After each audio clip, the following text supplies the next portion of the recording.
हमारी मातृभूमि को ब्रिटिश काल से मुक्त करने के लिए इस तरह का दुर्लभ और ईश्वर का दिया यह अवसर एक सदी में एक बार आता है। इसीलिए हमने प्रण लिया है कि हम इस अवसर का पूरा फायदा अपनी मातृभूमि को अंग्रेजों की गुलामी से आजाद करने में उठाएंगे। इस आधुनिक युग में हथियारों और आधुनिक सेना के बिना निहत्थे लोगों के लिए आजादी पाना असंभव है। ईश्वर की कृपा से और उदार जापानियों की मदद से पूर्वी एशिया में मौजूद भारतीयों के लिए हथियार पाकर आधुनिक सेना खड़ी करना संभव हो गया है। आजादी हासिल करने के प्रयासों में पूर्वी एशिया के भारतीय एकता में बंधे हुए हैं और धार्मिक और अन्य भिन्नताओं का, जिन्हें ब्रिटिश सरकार ने भारत के अंदर हवा देने की कोशिश की, यहां पूर्वी एशिया में नामोनिशान नहीं है। पूर्ण लामबंदी के कार्यक्रम के अनुसार मैंने आप लोगों से जवानों, पैसे और सामग्री की मांग की थी। जवानों के बारे में मुझे आपको यह बताते हुए खुशी हो रही है कि मैंने पहले से ही पर्याप्त भर्तियां प्राप्त कर ली हैं। हमें मुक्त हुए क्षेत्रों के प्रशासन और पुनर्निर्माण के लिए सभी वर्ग के पुरुषों और महिलाओं की आवश्यकता है। एक बड़ी समस्या युद्ध भूमि में जवानों और सामग्री को पहुंचाने की है। यदि हम ऐसा नहीं करते हैं तो हम मोर्चों पर अपनी सफलता बनाए रखने की उम्मीद नहीं कर सकते।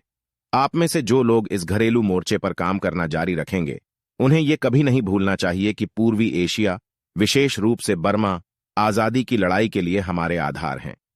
यदि यह आधार मजबूत नहीं है तो हमारी लड़ाकू सेनाएं कभी विजयी नहीं होंगी। याद रखिए, यह एक संपूर्ण युद्ध है और केवल दो सेनाओं के बीच की लड़ाई नहीं। आने वाले महीनों में मैं और युद्ध समिति के मेरे सहयोगी चाहते हैं कि अपना सारा ध्यान लड़ाई के मोर्चे और भारत के अंदर क्रांति लाने के काम पर लगाएं। इसीलिए हम पूरी तरह आश्वस्त होना चाहते हैं कि हमारी अनुपस्थिति में भी यहां का काम बिना बाधा के सुचारू रूप से चलता रहेगा। दोस्तों, 1 साल पहले जब मैंने आपसे कुछ मांगें की तो मैंने आपसे कहा था कि अगर आप मुझे पूर्ण लामबंदी देंगे तो मैं आपको एक दूसरा मोर्चा दूंगा। मैंने उस प्रतिज्ञा को निभाया है। हमारे अभियान का पहला चरण समाप्त हो गया है। हमारे विजयी सैनिकों ने दुश्मन को पीछे धकेल दिया है। आगे के काम के लिए अपनी कमर कस लें। यहां किसी को भी आजादी का आनंद लेने के लिए जीने की इच्छा नहीं होनी चाहिए। एक लंबी लड़ाई हमारे सामने है। आज हमारे अंदर बस एक ही इच्छा होनी चाहिए, मरने की इच्छा ताकि भारत जी सके, एक शहीद की मृत्यु की इच्छा ताकि आजादी के रास्ते शहीदों के खून से प्रशस्त हो सके।